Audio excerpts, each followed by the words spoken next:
Good morning, Professor Morgan.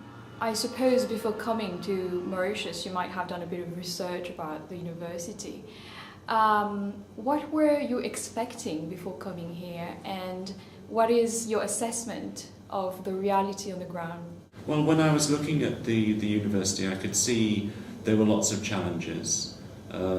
Mostly when you look at the university from abroad, then it's through Google searches or looking at blogs and things like that.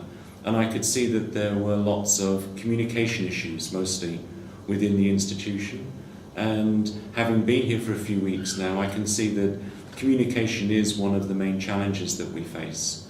I think that there has been a tendency for the university not to share a lot of its very good work with the outside community, and therefore there's a breakdown in communication between the local community and the university.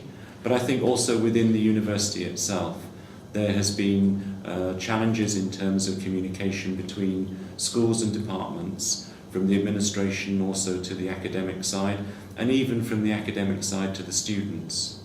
Do you have any targets that you have set yourself in terms of objectives to achieve as well as a timeline? Well, I think that I have to be realistic about what I can achieve in 3 years. So the very first priority that I had was to improve our internet connection speed, because that is a major limitation for students and staff if they're going to be either looking at resources from students and research, but also in terms of communicating with peer institutions around the world. So I'm very pleased to say that with the support of tech and also from some hard work with our IT department, we prepared a letter to tech, and tech has very kindly supported it, and we now have an increase in our internet speed. The identification of things that you can change quite quickly is an important thing for any leader. And those are the things that you can demonstrate that you have good intentions to the institution, the staff and the students. I think the internet speed affects everyone. There are other things that affect everyone, that's parking, and the amount of space that we physically have on campus. These are things which, again, will take a little bit longer, but I'm hoping that we can address the parking in a way that is a long-term solution. It's really one of the next things on my agenda, along with a long list that's been very kindly given to me by the staff as I've been coming around. I've completed the visits to most of the academic units.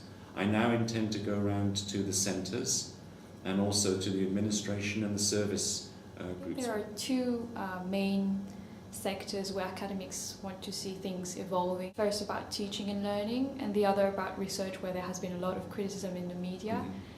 Can we have any hints about the kind of directions you want to take?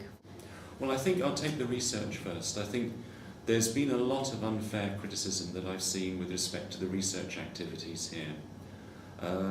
I think partially we are to blame, because we've not really been making a conscious effort to share and inform the local media and the local population about a lot of the very good research that's already going on here. When I'd read from abroad about the criticisms of research, and when I actually finally went round to each of the schools and departments and talked to people, I was very pleasantly surprised about the quality and also the relevance of the research that people are doing. The agriculture faculty is looking at crops that could be used in the region and also on Mauritius. The engineering faculty is looking at how we can make fuels from sugarcane. They're looking at how we can improve the use of energy efficiency. They're looking at how we can improve the efficiency of natural composts so that developing countries are not so dependent on artificial fertilizers that they have to import. The list goes on. Every single school and department that I've been to is doing worthwhile research that's directly relevant to the region. What we haven't been doing is informing people about it. So one of the things that I'm working with the PRO department and also the schools is to start a systematic approach for the next 8 to 9 months, where we will focus on highlighting relevant research that's going on in departments and schools and making that information available to the media. In terms of teaching, I think that we need to change some of the approaches that we've been taking. I think we need to separate out the core state-funded teaching from the more, I won't use the word profitable, but the more research, the more resource intensive teaching. I think we also need to change our approach in terms of enrolment towards what I would term a more strategic type of enrolment, where instead of increasing all of the class sizes all over the institution, we instead target those courses which are going to have the best chance of all of the students getting employment, and then leaving the other class sizes where we've already reached the capacity that the island and the region can take in terms of graduates. Then we will have what's termed a tiered approach to enrolment, where the number of students in a class will reflect the employment opportunities for those students. And when we take this strategic enrolment approach, we can target the resources to the larger classes in a way that you can't when you enroll everywhere up to a higher level. I'm hoping that we will have that within a year from now, that we will actually have some information where schools and departments can make informed choices about where they're going to increase their enrolment, and they can also expect, and this is an important thing, matching resources to support those increases in class sizes. Do you think that you will get the support of all the stakeholders within the university? Well, I think that one of the advantages that I have is that I don't have any friends. So no one can suspect me of doing anything that I'm proposing for an ulterior motive. I have a lot of experience internationally. I've seen different institutions of different sizes, and the recommendations that I'm making are really based on the meetings that I've had with all of the academic staff, listening to the challenges that they have, hearing that they're saying that many of their graduates are not easily finding employment. Well, that tells me immediately that we're not employing strategic enrolment. When people are talking to me in the meetings and they're saying they're finding the institution very bureaucratic, then this is a common thread that I'm finding amongst all of the different staff. So the changes that I'm suggesting are really based on what I'm hearing.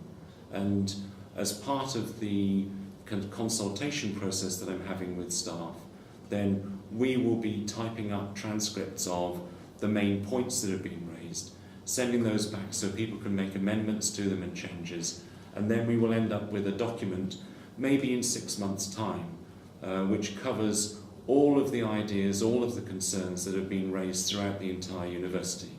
And then we can share that openly amongst everyone so that we can all see that we all agree or that we disagree on some of the challenges that we face.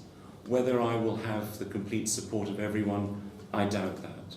But if I can have a general support on the themes that I'm proposing, then that's probably the best that I can hope for. Finally, is there any particular message you would like to give to the staff of the university?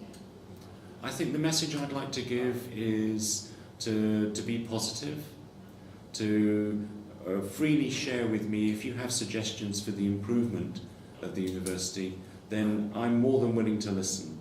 And one of the things that I'd like to emphasize is that I will listen to everyone. I can't promise, as I said in my very first speech to all the staff, I'm not Santa Claus, although I do have similarities with my beard as time is catching up with me. So I can't solve everything. I will listen to everyone. I do have sympathy for the challenges that they face. They must in turn have sympathy for the fact that I only have a limited amount of time. Some of the things that people are asking me, I have a very limited budget. There are already restrictions placed on what the university can do and can't do. And we all have to be realistic about things that I can change and things that I can't change. Okay, thank you very much, Professor Morgan. Thank you.